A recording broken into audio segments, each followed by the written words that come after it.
Hello, I am Joseph Luis M. Lucero and I am the first reporter of the Group 3 and I am reporting the planning phase of the audit process model. So first and foremost, what is planning?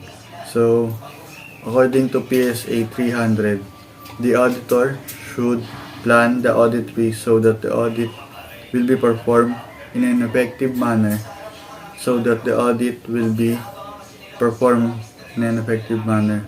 Planning was developing a general strategy and detailed approach per expected nature, timing, and extent of audit.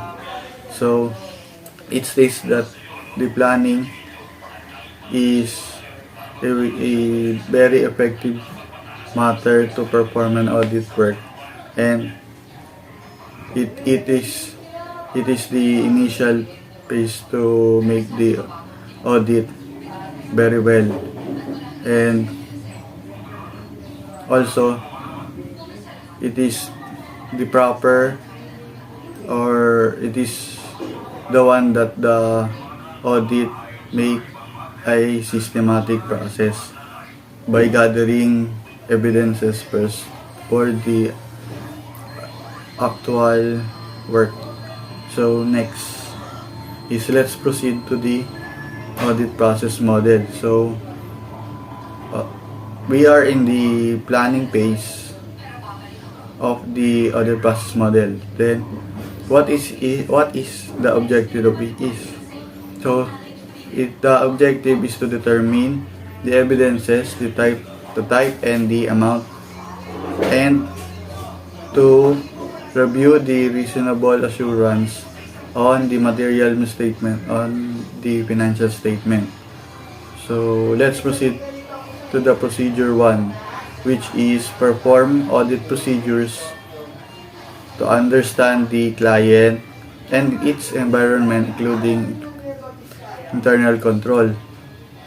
So this is the first procedure that is based on the PSA 315, which we assess first the client's operating and business aspects of the company, of it based on the industries and its overall policies and internal control procedures inside the organization.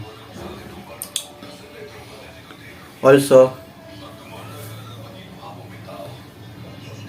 PSA 315 is a new ISAs that I will tackle or introduce to you later on.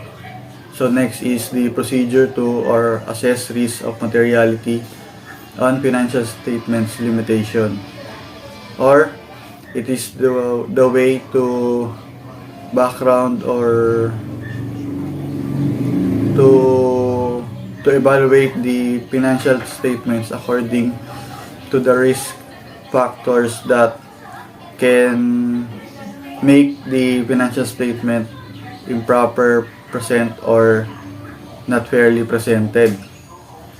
So it is also in the PSA 315 for its basis for procedures. Then procedure 3 is determine the materiality. So materiality is the threshold for the usefulness of the something. So on the FS, materiality aspect is the most common tool or most common. So with the assess risk in the procedure 2, it's the usefulness on that assess risk should be assessed for materiality or criteria to make it sure that it is relevant for the audit procedure. Then next is the planning memorandum and audit program. So it is the last procedure that present to the audit process model. So So because of the procedure 1, 2, and 3, procedure 4 is the last step, or a collective procedure to have a overall plan to make the test of controls and other audit properties to perform an effective audit. So new ISA has been introduced by IASC and adopted by AASC on the Philippines. So this is PSA 315 and PSA 330. So 315 is understanding the entity as it is, environment, and assessing risk of material misstatement. And also PSA 300 misstatements or the auditor's procedures to assess risk.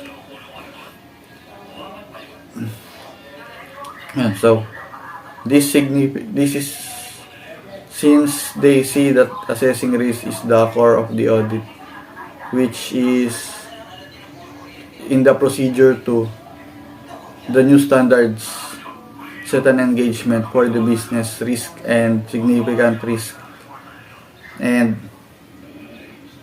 this requires new audit proper to on the standards. That's all.